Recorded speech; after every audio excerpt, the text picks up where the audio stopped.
यहाँ आपको अपडेट करेंगे। इस्लामाबाद में वफाकी वजीर दाखिला मोहसिन नकवी ने डी चौक का दौरा किया और सिक्योरिटी इंतजामात का जायजा लिया। IG इस्लामाबाद, चीफ कमिश्नर और डिप्टी कमिश्नर भी वजीर दाखिला के हमरा मौजूद थे। इस्लामाबाद में वफाकी वजीर दाखिला मोहसिन नकवी ने डी चौक का दौरा किया है और सिक्योरिटी इंतजामात का जायजा लिया।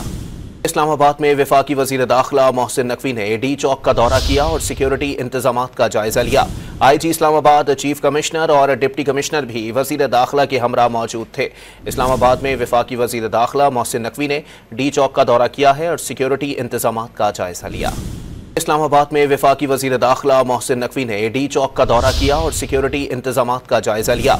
IG इस्लामाबाद, चीफ कमिश्नर और डिप्टी कमिश्नर भी वजीर दाखिला के हमरा मौजूद थे। इस्लामाबाद में वफाकी वजीर दाखिला मोहसिन नकवी ने डी चौक का दौरा किया है और सिक्योरिटी इंतजामात का जायजा लिया।